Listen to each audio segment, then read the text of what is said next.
Nou die vraag is, wie haat die draak die meeste? Dit is baie maklik. Die draak was vertoornd op die vrou en het weggegaan om oorlog te voer teen haar ander nakomelinge, wat 1, die gebooie van God bewaar, en 2, die getuienis van Christus hou. Jy moet al twee hê. Die Jode het die gebooie, maar hulle het nie Christus nie. Die Christene hulle het Christus, maar hulle het nie die gebooie nie. As jy die minste van my gebooie breek, sê hy, dan breek jy hulle almal. So, jy moet hulle al twee hê. Die draak was vertoornd op die mense wat al twee pilare het, die gebooie en die getuienis van Christus.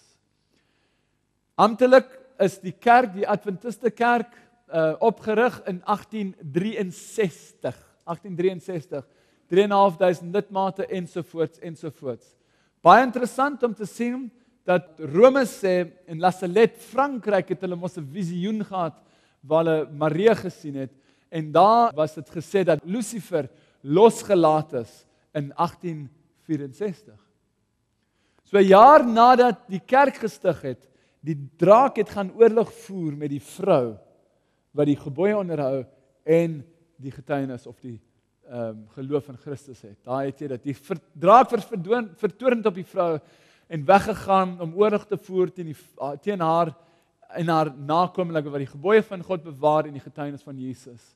Hier kom die leidsaamheid van die heiliges te pas. Hier is hulle wat die gebooie van God en die geloof in Jesus bewaar. 'n Afsonderlike volk met 'n beproewingsboodskap. Die Here was bly om die 3 engele boodskap aan sy volk te gee as 'n beproewingsboodskap, 'n toetsboodskap om vir die wêreld te gee.